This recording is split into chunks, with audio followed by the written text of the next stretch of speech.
All Tamil நேயர்கள் அனைவருக்கும் வணக்கம். நம்ம சேனல்ல டிஃபென்ஸ் ஜியோபாலிட்டிக்ஸ் சம்பந்தமான நிறைய இன்ஃபர்மேஷன்ஸுங்களை ஷார்ட்ஸாகவும் கொடுத்துட்டு வரோம். அதே மாதிரி ஃபுல் லென்த்தான வீடியோஸாகவும் நம்ம கொடுத்துட்டு வரோம். நாங்கள் கொடுக்கக்கூடிய தகவல் எல்லாத்தையும் நீங்கள் தொடர்ந்து பார்க்க நம்ம சேனலை மறக்காம சப்ஸ்கிரைப் பண்ணிக்கோங்க. அப்படியே பக்கத்தில் இருக்கிற பெல் பட்டனை பிரஸ் பண்ணிக்கோங்க. அப்பதான் ஃப்ரெண்ட்ஸ் நாங்கள் கொடுக்கக்கூடிய வீடியோஸ் எல்லாமே உங்களை உடனடியாக வந்து சேரும். செகண்ட் வேர்ல்டு வார்க்கு அப்புறம் உலகத்தில் ஒரு நாட்டுக்கு இன்னொரு நாட்டுக்கு நடுவில் அனாவசியமா எந்த வகையிலையும் போர்னு ஒன்று ஏற்பட்டக்கூடாதுன்றதுக்காக அந்த டைம் செகண்ட் வேர்ல்டு வார்ல ஜெயிச்சு தங்களை ஒரு வல்லரசா முன்னிறுத்திக்கிட்ட பிரிட்டன், அமெரிக்கா மாதிரியான நாடுகளும் கூடவே உலகத்தில் இருக்கக்கூடிய மற்ற நாடுகள்லாம் ஒன்னா சேர்ந்து உலகத்துல இதுக்கு மேல எந்த வகையிலும் போர் ஏற்பட்டக்கூடாதுன்றதுக்காக உலகத்துல இருக்கக்கூடிய எல்லா நாடுகளையும் ஒருங்கிணைச்ச கூட்டமைப்பா ஒரு சக்தி வாய்ந்த அமைப்பா ஐநா சபையை உலகத்துல உருவாக்குனாங்க. இப்படி உலக அமைதிக்காக உருவாக்கப்பட்ட ஐநா சபையிலையும் பாத்தீங்கன்னா ஒரு 5 நாடுங்க மட்டும் தங்களை நிரந்தர உறுப்பினராகவும் கூடவே உலகத்தோடைய வல்லரசுங்களா தங்களை பிரகடனப்படுத்திக்கிட்டாங்க. அந்த 5 நாடுகளும் America, Soviet Russia, China, England, France. இப்படி 5 நாடுங்க மட்டும் இவங்களை வல்லரசா முன்னிறுத்திக்கிட்டதுனால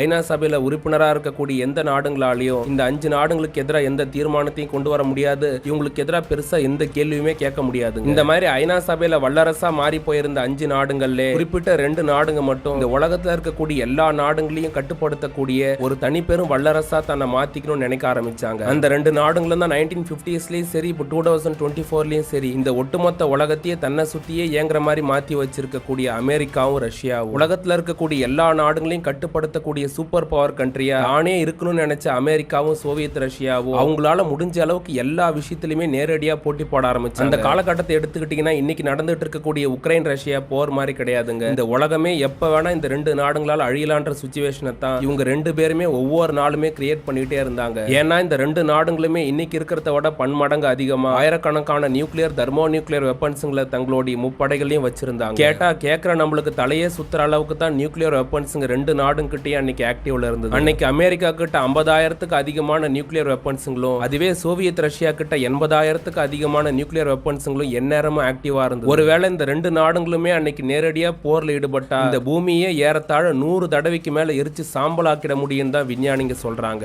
இப்படி 2 நாட்டுக்கு நடுவுலயும் உலகத்தை கைப்பற்றதுக்கான பனிப்போர்ன்றது உக்கிரமா இருந்த அந்த டைம்ல அப்ப சோவியத் ரஷ்யாவுடைய நியூக்ளியர் மிசைல்ஸோட டெக்னாலஜி பத்தி தெரிஞ்சுக்கிறதுக்காக அமெரிக்காவுடைய சிஐஏ ரகசியமா பிரம்மாண்டமான ஒரு ப்ராஜெக்டை கையில் எடுத்து பண்ணாங்க. இது வரைக்கும் கடல் பகுதியில் செய்யப்பட்ட ப்ராஜெக்ட்ல மிகப்பெரிய ப்ராஜெக்டா பார்க்கப்படக்கூடிய ப்ராஜெக்ட் அசோரின் அமெரிக்காவுடைய சிஐஏ எதுக்காக கையில் எடுத்து பண்ணாங்க? இந்த ப்ராஜெக்ட் அசோரின் மூலமா அமெரிக்காவுடைய சிஐஏவால சோவியத் ரஷ்யாவுடைய நியூக்ளியர் மிசைல் டெக்னாலஜியை பத்தி தெரிஞ்சுக்க முடிஞ்சுதான்றத பத்தியும் பார்ப்போங்க. இது மட்டும் இல்லாம பல ஆயிரம் கோடி செலவுல செய்யப்பட்ட ப்ராஜெக்ட் அசோரியன் அமெரிக்கன் கவர்மெண்ட்டுக்கு எந்த அளவுக்கு சவால் நிறைஞ்சதா இருந்ததுன்றத பத்தி இந்த வீடியோல பார்ப்போம். வீடியோக்குள்ள போறதுக்கு முன்னாடி நம்ம ஆல் தமிழ் சேனலை மறக்காம சப்ஸ்கிரைப் பண்ணிக்கோங்க ஃப்ரெண்ட்ஸ். அப்படியே பக்கத்துல இருக்கிற பெல் பட்டனை பிரஸ் பண்ணிக்கோங்க. அப்பதான் ஃப்ரெண்ட்ஸ் நாங்க போடக்கூடிய ஒவ்வொரு வீடியோஸும் உங்களுக்கு நோட்டிபிகேஷனா வந்து சேரும். நம்ம சேனல்ல இருக்கக்கூடிய வீடியோஸையும் ஷார்ட்ஸையும் நீங்க பார்க்கணும்னா மேல இருக்கக்கூடிய ஐகார்டை கிளிக் பண்ணி நீங்க உள்ள போய் பார்க்கலாம். தொடர்ந்து உங்களுடைய ஆதரவை நம்ம சேனலுக்கு கொடுங்க. இப்போ வாங்க நம்ம வீடியோக்குள்ள போலாம்.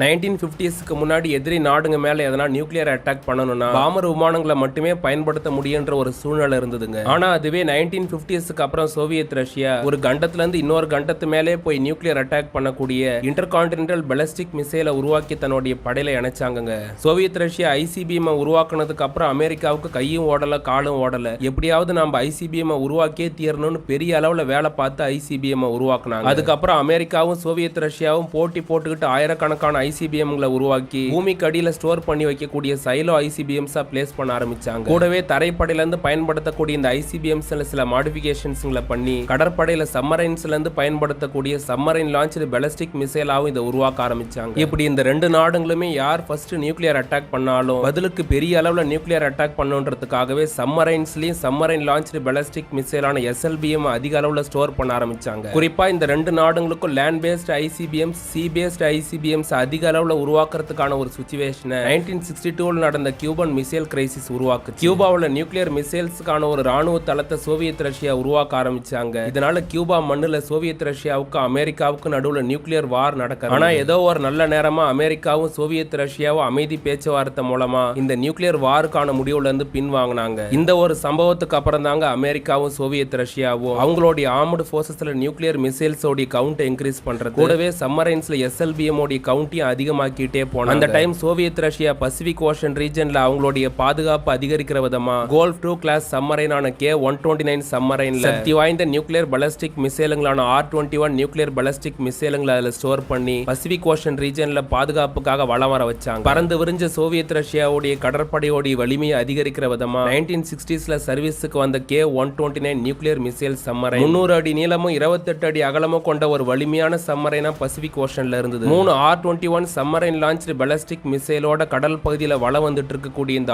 R-29 சம்மரைனுக்கு 1968ல சோவியத் ரஷ்யா எதிர்பார்க்காத ஒரு பிரச்சனைன்றது வந்து சேர்ந்தது. ஏன்னா மார்ச் 8 1968 அன்னைக்கு பசிபிக் ஓஷன்ல K-129 சம்மரைன் பயணிச்சிட்டு இருந்தப்ப சோவியத் ரஷ்ய நேவியோட கண்ட்ரோல் ரூமுக்கும் இந்த சம்மரைனுக்கு இருந்த கம்யூனிகேஷன்றது திடீர்னு துண்டிக்கப்பட்டுச்சுங்க. உடனடியா K-129 சம்மரைனோட கம்யூனிகேஷனை ஏற்படுத்துறதுக்காக சோவியத் ரஷ்ய நேவில இருக்கக்கூடிய ஆபீசர்ஸ்ங்கெல்லாம் பெரிய அளவுல வேலை பார்க்க ஆரம்பிச்சாங்க. ஆனா அவங்க பல மணி நேரம் முயற்சி பண்ணி இந்த சம்மரைனோட எந்த ஒரு கம்யூனிகேஷனையும் அவங்களால ஏற்படுத்த முடியல. அடுத்த கட்டமா அந்த சம்மரைன் எங்க போச்சுன்றத கண்டுபிடிக்கிறதுக்காக சோவியத் ரஷ்யாவுடைய கடற்படையில் இருக்கக்கூடிய போர் கப்பலுங்க பசிபிக் ஓஷனையே சல்லடை போட்டு தேட ஆரம்பிச்சாங்க. சோவியத் ரஷ்ய நேவி இந்த சம்மரைனை தேடுறதுக்கு முக்கியமான காரணம் என்னன்னு பாத்தீங்கன்னா இந்த சம்மரைன்ல சக்தி வாய்ந்த நியூக்ளியர் மிசைலுங்க ஸ்டோர் செய்யப்பட்டிருந்ததுங்க. அதுல இருக்கக்கூடிய R-21 நியூக்ளியர் மிசைலால எதனா ஆபத்து ஏற்பட்டுருமோன்ற பயத்தோட தான் சோவியத் ரஷ்ய நேவி அந்த கடல் பகுதியில சம்மரைனை பெரிய அளவுல 2 மாசமா தேடிட்டு இருந்தாங்க. ஜூன் மாசம் 1968 வரைக்கும் K-129 சம்மரைனை தேடி பார்த்த சோவியத் ரஷ்யா பசிபிக் ஓஷன்ல எவ்வளவு தேடி அந்த சம்மரைனை கண்டுபிடிக்க முடியலன்றதுனால தேடுதல் பணியை முழுசா நிறுத்தினாங்க. ஆனா அமெரிக்கா சோவியத் ரஷ்யாவுடைய ஒரு சம்மரைன் ஒன்னு காணாம போயிடுச்சு. அது இந்த பசிபிக் ஓஷன் ரீஜன்ல தான் காணாம போயிருக்குதுன்றத கரெக்டா மோப்பம் முடிச்சு தெரிஞ்சுக்கிட்டாங்க. அவங்களுக்கு என்ன நினைப்பு வர ஆரம்பிச்சதுன்னா நாம ஏன் இந்த சம்மரைனை தேடக்கூடாது, நாம இந்த சம்மரைனை தேடி கண்டுபிடிக்கிறது மூலமா நம்மளுக்கு எதனா ஆதாயம் இருக்குதா அப்படின்றத பத்தி யோசிக்க ஆரம்பிச்சாங்க. ஃபர்ஸ்ட் ஆஃப் ஆல் K-129 சம்மரைனை பத்தி ஃபுல்லா தெரிஞ்சுக்கணும்ன்றதுக்காக அந்த சம்மரைன் சம்பந்தமான எல்லா டீட்டெயிலையும் எடுக்க சொல்லி அவங்க நாட்டோடைய கடற்படைக்கு கூடவே அமெரிக்காவுடைய உளவு அமைப்பான CIA-க்கும் உத்தரவுகளை பிறப்பிச்சிருந்தாங்க. சோவியத் ரஷ்யாவுடைய K-129 சம்மரைன் சம்பந்தமான ஃபுல் பயோடேட்டாவையும் எடுத்த அமெரிக்காவுடைய CIA அந்த தகவல் எல்லாத்தையும் ஒரு ஃபைலா மாத்தி அமெரிக்க அதிபருடைய மாளிகைக்கு போய் சேர்ந்தாங்க. அப்ப அமெரிக்காவுடைய அதிபரா இருந்தவர் தாங்க நிக்சன். அவர்கிட்ட K-129 சம்மரைன் சம்பந்தமான ஃபைலை கொண்டு போய் சப்மிட் பண்ண CIA உடைய அதிகாரிங்க இந்த சம்மரைன் எங்க காணாம போச்சு என்னாச்சுன்றத கண்டுபிடிச்சு அந்த சம்மரைனை ஒருவேளை நம்ம கைக்கு கொண்டு வர முடிஞ்சதுன்னா அது மூலமா சோவியத் ரஷ்யாவுக்கு எதிரான பல விஷயங்களை நம்மளால தெரிஞ்சுக்க முடியும். கூடவே இந்த கோல்டு வார்ல சோவியத் ரஷ்யாவை ஃபீட் பண்ணி இந்த உலகத்தோடைய தன்னிகரற்ற வல்லரசா நம்மளால மாற முடியும். அதுக்கு இந்த K-129 சம்மரைன் நம்மளுக்கு பெரிய அளவுல ஹெல்ப் பண்ணுன்ற அமெரிக்க அதிபர் நிக்சன் கிட்ட CIA உடைய அதிகாரிங்க சொன்னாங்க. ஏன்னா அந்த K-129 சம்மரைன் வெறுமனே காணாம போலங்க, அதுக்குள்ள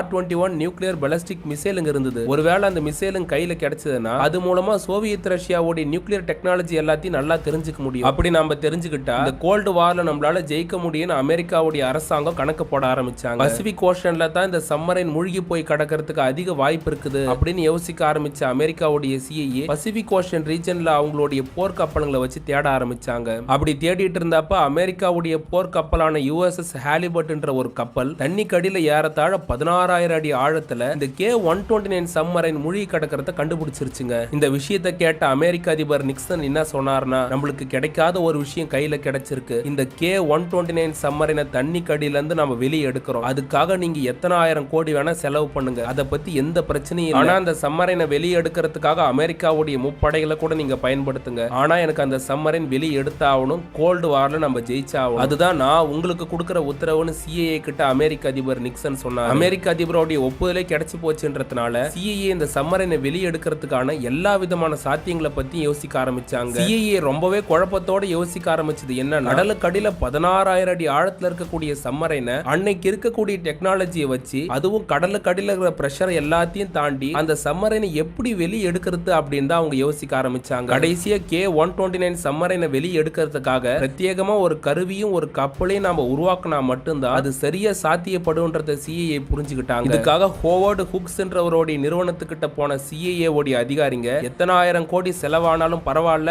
நாங்க கேட்கிற மாதிரி எங்களுக்கு ஒரு கப்பலை நீங்க ரெடி பண்ணி தரணும்னு உத்தரவு கொடுத்தாங்க. CIA கேட்டுக்கிட்ட மாதிரி குளோபல் மரைன்ன்ற அந்த நிறுவனம் ஹியூக்ஸ் குளோமர் எக்ஸ்ப்ளோரர்ன்ற பேர்ல ஒரு ரிசர்ச் ஷிப்பை 2 வருஷத்துல உருவாக்கி காட்டினாங்க. 620 அடி நீளமும் 50,000 டன் டிஸ்பிளேஸ்மெண்ட் வெயிட்டோட உருவாக்கப்பட்டிருந்த அந்த கப்பல் 1972ல கடல்ல லான்ச் பண்ணாங்க. இந்த கப்பலை பத்தி அந்த நிறுவனம் என்ன சொன்னாங்கன்னா இந்த கப்பல் வந்து கடல்ல இருக்கக்கூடிய தாதுங்களை கண்டுபிடிச்சு அதை தனித்தனியா பிரிச்சு எடுக்கக்கூடிய ஒரு கப்பல் தாங்க அப்படின்ற மாதிரி தான் அந்த உலகத்துக்கிட்ட அவங்க சொன்னாங்க. கடலுக்கு அடியில இருக்கக்கூடிய K-129 129 சம்மரினை வெளியே எடுக்கிறதுக்காகவே பிரத்யேகமா ஒரு எக்யூப்மெண்ட் உருவாக்குன CIA அதை இந்த ஹியூக்ஸ் குளோமர் எக்ஸ்ப்ளோரர் கப்பல்ல பொருத்தி வச்சிருந்தாங்க. அதாவது அந்த எக்யூப்மெண்ட் கிளமண்டைன்னு சொல்லுவாங்க. ஒரு நகை மாதிரி உருவாக்கப்பட்டிருக்க கூடியது கடலுக்கு அடியில் இருக்கக்கூடிய K-129 சம்மரின் அப்படியே பிடிச்சி தண்ணி கடியில மேல கொண்டு வரது தான் அதோடைய வேலைன்றதுங்க. டோட்டலா எல்லா வேலையும் முடிஞ்சு போச்சு. இதுக்கப்புறம் அந்த சம்மரினை வெளியே எடுக்கிறது மட்டும்தான் மிச்சம். இதுக்கான சரியான நேரத்தை எதிர்பார்த்து காத்துட்டு இருந்த CIA கடைசியா 1974 அப்ப இந்த ஹியூக்ஸ் குளோமர் எக்ஸ்ப்ளோரர் கப்பலை கொண்டு போய் பசிபிக் ஓஷன்ல நிறுத்தினாங்க. இப்போ நம்ம ப்ராஜெக்ட் அசோரியனோட கிளைமேக்ஸுக்கு வந்தாச்சு. அந்த கப்பலோட அடிப்பகுதின்றது ஓபன் ஆச்சு. அதுக்குள்ளார இருந்து உலோக நகை மாதிரியான அந்த கைன்றது ஏறத்தாழ 16,000 அடி ஆழ வரைக்கும் கடலுக்கு அடியில போச்சுங்க. அதுக்கப்புறம் அந்த சம்மரின் அழகா புடிச்சு கொஞ்சம் கொஞ்சமா மேல தூக்கிட்டு கொண்டு வர ஆரம்பிச்சு. அந்த நிமிஷம் உலகத்துல எந்த ஒரு நாடும் சாத்தியப்படுத்தாத ஒரு விஷயத்தை அமெரிக்காவுடைய CIA அங்க கடல்ல சாத்தியப்படுத்திட்டு இருந்தாங்க.